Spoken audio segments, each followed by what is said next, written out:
The island of Iwo Jima is 8 square miles of volcanic rock and black sand, 5 miles long, 2.5 miles wide at its broadest point. It smells of sulfur. The ground is warm to the touch in places, heated from below by geothermal vents that run beneath the surface, and in February of 1945, it was the most heavily defended piece of ground in the Pacific Theater. The Japanese garrison had spent 3 years burrowing into that rock. 11 miles of tunnels. Pillboxes connected by covered passageways. Artillery positions sited to cover every beach approach. When the United States 5th Marine Division came ashore on February 19, 1945, they came in across a beach that offered no cover, no defilade, nothing to hide behind except the bodies of the men who had fallen a few feet ahead of them. 2,400 Americans died on the first day alone. That afternoon, a private named Jacqueline Harold Lucas went ashore with C Company, 1st Battalion, 26 Marines. He was not supposed to be there. He was not supposed to be on that island, not assigned to that battalion, not standing on that beach at all. He was 16 years old when he stowed away aboard the troop transport that carried him to this place, and he had turned 17 at sea, 5 days before the landing. His company commander knew his age. His battalion commander knew his age. They let him fight anyway, because the 5th Marine Division was going onto that beach regardless, and a rifleman was a rifleman. If this is the kind of record you want to see more of, hit the like button and subscribe. Drop a comment telling us where in the world you're watching from. It means a great deal to know who is listening. What happened to Jacqueline Lucas on February 20th, 1945, the second day of the battle, was witnessed by 3 men in a trench and reconstructed afterward from their accounts, from the battalion's after-action documentation, and from the physical evidence left on Lucas's body when the Navy corpsman reached him. It was not a long action. It did not last more than a few seconds. But what those seconds cost him, and what they preserved, belongs to the record in a way that the official citation, written in the formal language of military commendation, can only approximate.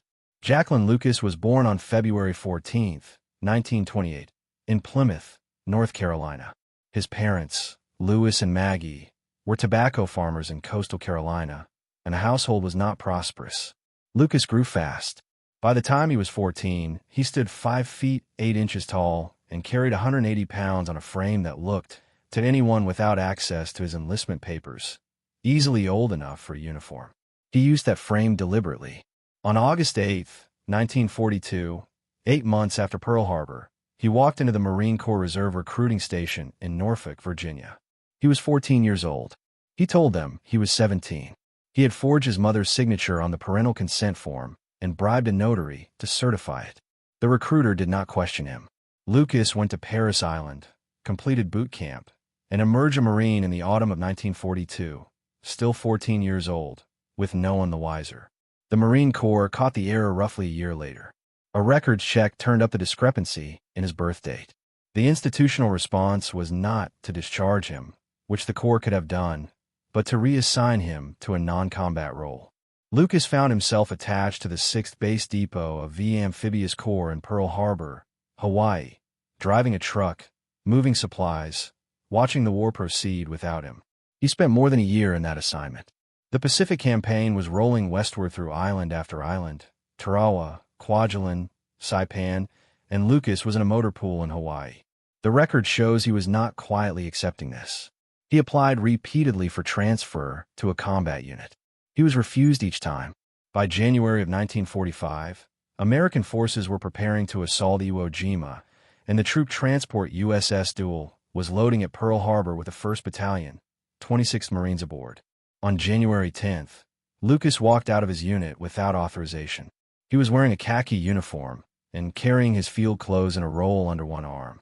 That night, he stowed away aboard the Duel. He hid on that ship for 4 weeks.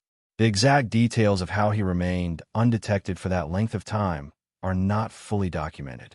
What the record shows is that on February 8th, the day before he would formally have been placed on the Marine Corps deserter list, Lucas turned himself in to the commanding officer of C Company, a captain named Robert Dunlap.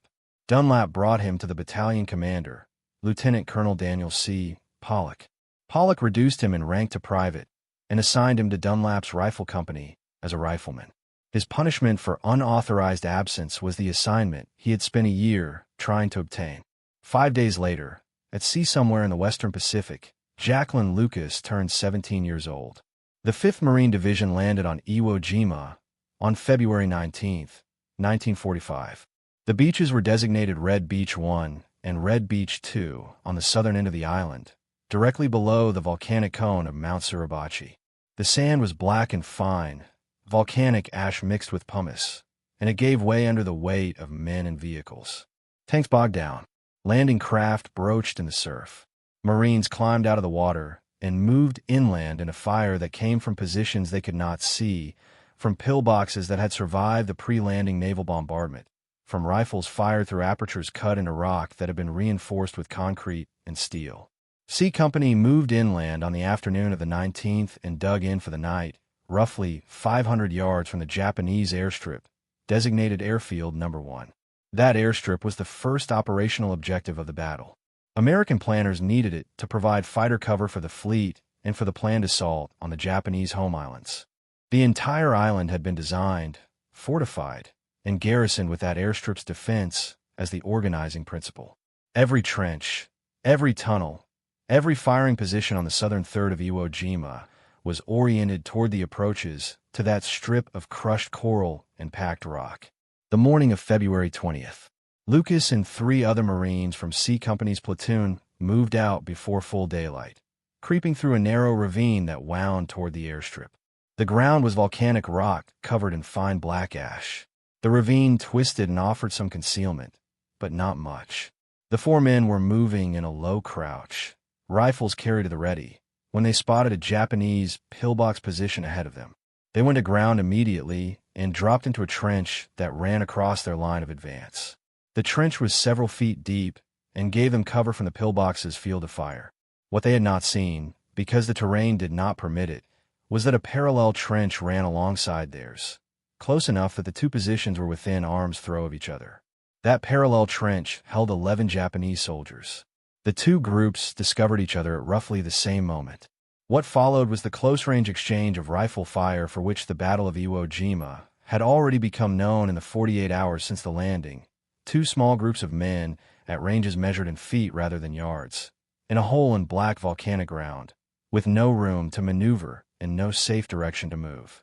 Lucas fired his rifle and hit 2 of the Japanese soldiers. Then his weapon jammed.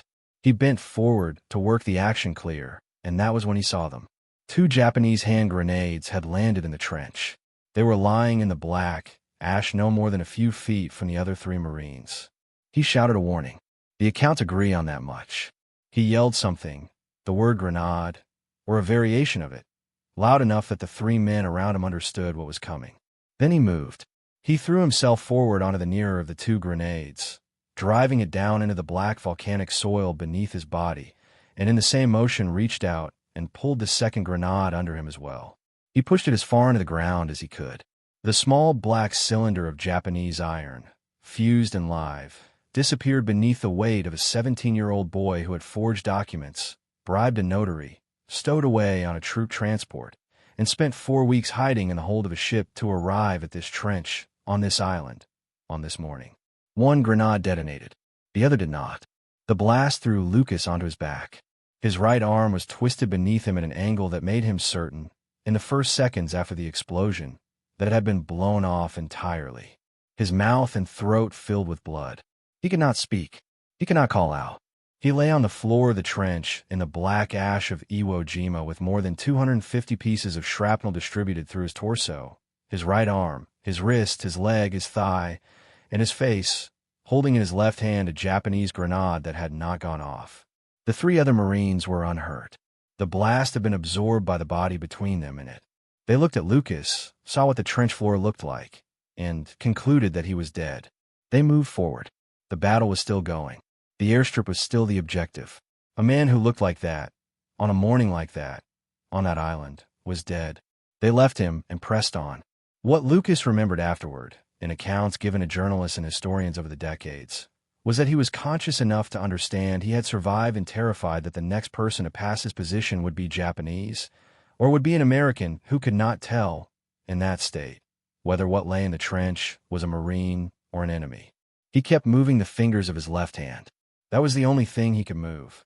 He moved them deliberately, opening and closing them in the black ash, the unexploded grenade still there between them, a signal that whatever was in the trench was still alive and still rational enough to ask for help. A Navy corpsman found him. The record at the National Museum of the Marine Corps names a passing group of Marines from another unit as the ones who spotted Lucas and called for medical aid. The corpsman who reached him worked under fire. While he was treating Lucas's wounds, a Japanese soldier emerged from a position in the trench wall, and the corpsman shot him with his sidearm. A mortar barrage then walked up to the edge of the position and delayed the stretcher bearers who had been called forward. When they finally arrived and lifted Lucas onto the stretcher and began moving toward the beach, one of the bearers stumbled on the broken ground and dropped his end. Lucas's head struck a rock. He later said he looked up at the man and smiled, because he understood the man was doing everything he could, and the stumble was not the point. Stretcher bearers carried him to Red Beach, and he lay there until nightfall, when the evacuation routes were considered safer for casualties. He was transferred first to a cargo ship that had been converted to handle wounded, and then to the hospital ship USS Samaritan. There the surgeons began the work that would occupy the next several months of his life.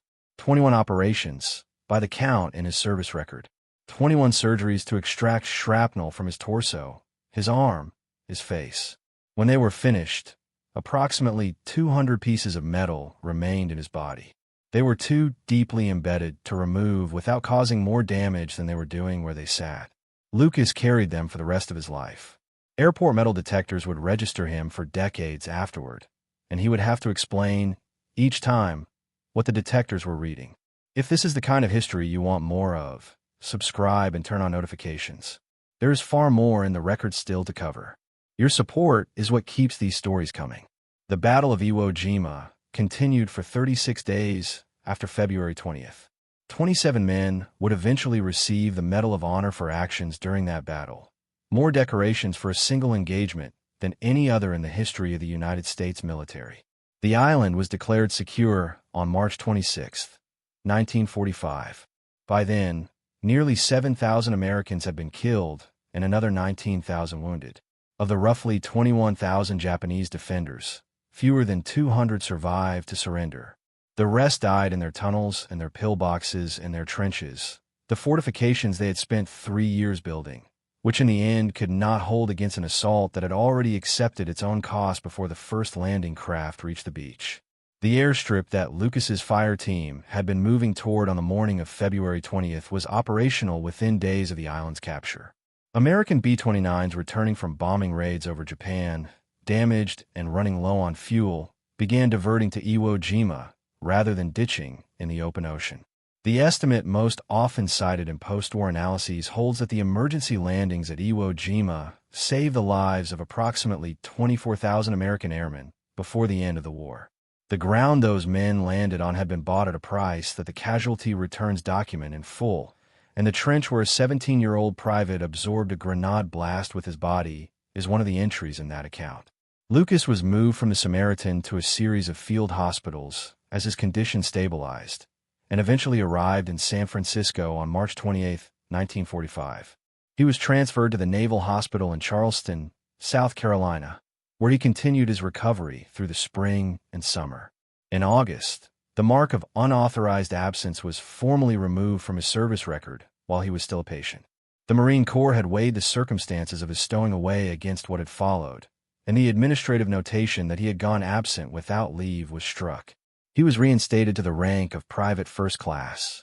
On September 18th, he was discharged from the Marine Corps Reserve on the grounds of disability resulting from his wounds.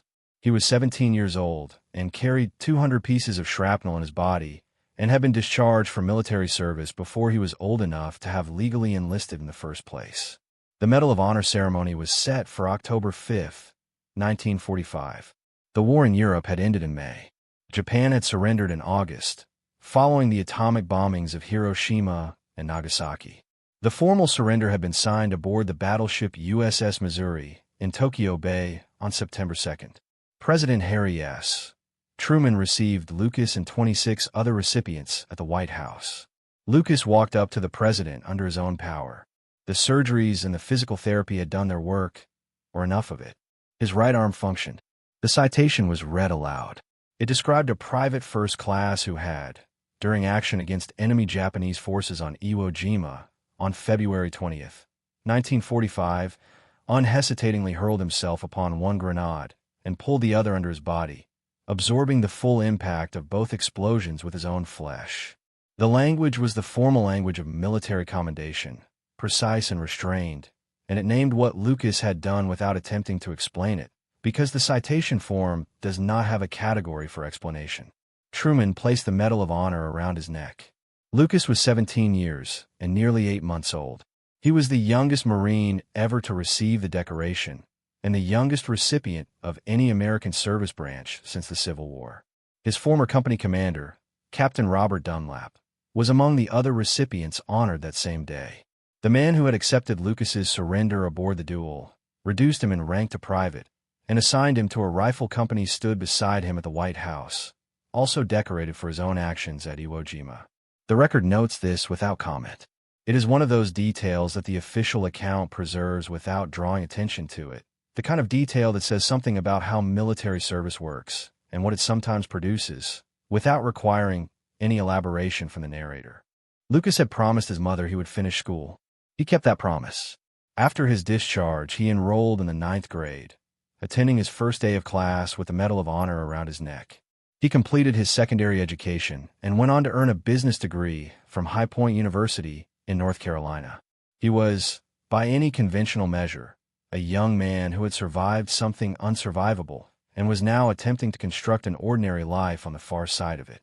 He raised and processed beef cattle in the Washington area. He married. The record shows he married 3 times across the decades. He gave occasional speeches. He attended commemorations. He lived, as the veterans of that generation largely lived, without making much public ceremony of what he carried in his body or in his memory. What the record also shows is that Lucas did not consider his account with physical danger to be settled. He had, since childhood, been afraid of heights. That fear had stayed with him through the war, through the surgeries, through the years of recovery. In 1961, at the age of 33, he walked into a United States Army recruiting station and enlisted. He requested assignment to airborne training. The Army sent him to jump school.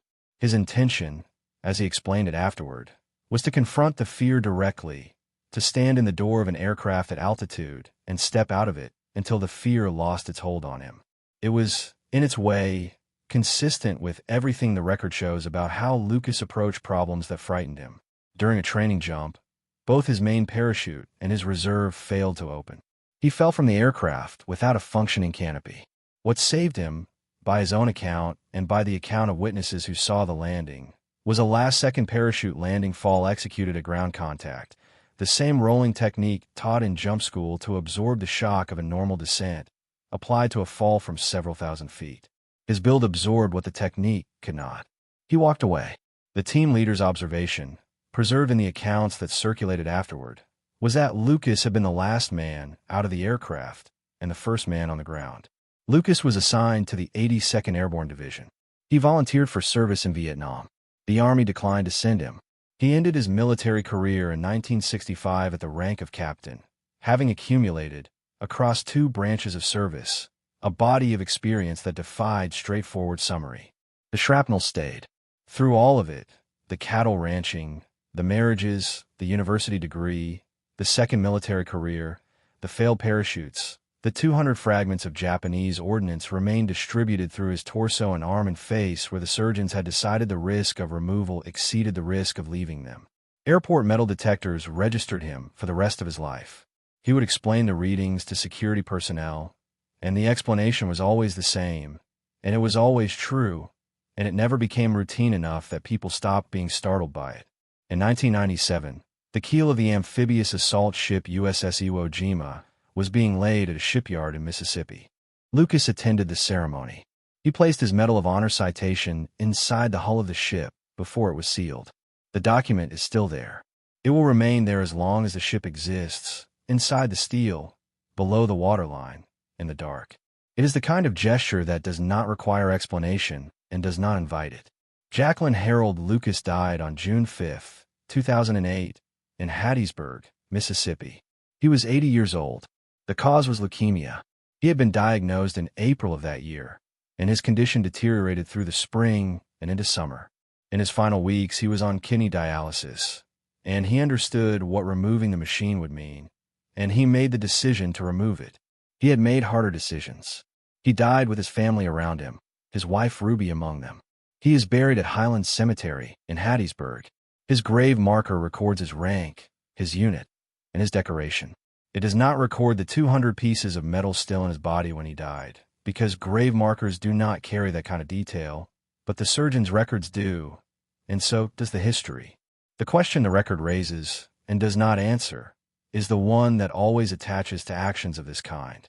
The citation language is precise about what Lucas did. It is silent about the interval between seeing the grenades and moving. What the 3 surviving Marines reported, and what Lucas himself said in the various accounts he gave across 6 decades, suggests that interval was very short, perhaps a single second, perhaps less. He saw the grenades, and he moved. The rifle was jammed in his hands. He was the only one in the trench who saw them in time. He yelled a warning and went forward.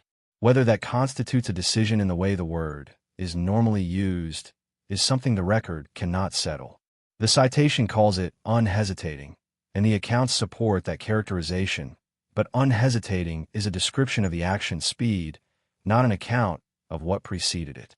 What the 3 other Marines in that trench could confirm was the sequence, the shout, the movement, the weight of another man's body coming down over the grenades, and then the blast and the silence and Lucas on his back in the ash, not moving except for the fingers of his left hand, opening and closing, telling anyone who looked that he was still there. The Battle of Iwo Jima produced 27 medals of honor, more than any single engagement in American military history. The island itself was declared a Japanese national monument in 1951. Today it is administered by the Japanese government, and access by civilians is restricted.